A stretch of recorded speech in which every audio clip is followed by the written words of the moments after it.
Hi, my name is Noelle Joyner. I am Team 3's summarizer, and I'm going to be summarizing Burke's pentad, the Burkean parlor metaphor, and some of the methods he explains for conversating with others. So a summary overall, some of the readings explain the pentad, which is a method made by Kenneth Burke, and it's used to investigate ratios between the elements that make a pentad, and ratios are basically relationships between each element. And another article explains the influence of the Burkean parlor metaphor, which is used to develop writing skills and get people to look at the bigger picture when having conversations with others, particularly arguments. So what is a pentad?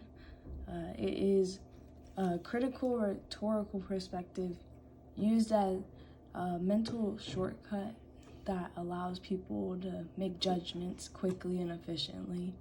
And this tool really just makes people realize that human action has a lot of conflicting explanations. So the elements of a pentad, there's 5 things. There's going to be an agent, which is basically asking the what of the situation, or by who. And then the act, which would also be described as like the actions, what are they doing.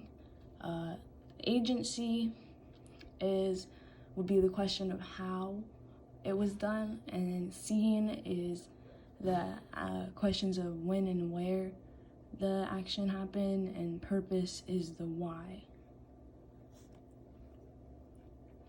So ratios in the pentad. Ratios are just relationships between each element. So there could be agent, act, which is result of the agent's motivation, agency, and act, which is the result of available tools, scene, act, which is the result of the setting and circumstances, purpose, act, which is the result of a particular purpose, and act could be the result of another action.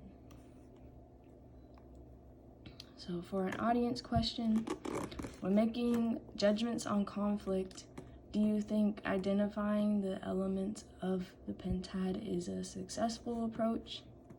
Why or why not?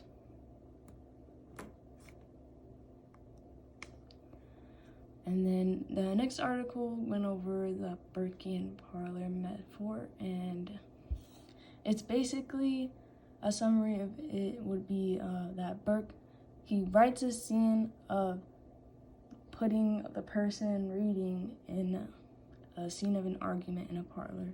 You're supposed to imagine that you walk in on a heated conversation that you don't know the reason why it started, and you can't really ask anybody what happened because they don't know either. So you have to listen to the argument until you feel like you know enough and get the gist, and then you enter the argument.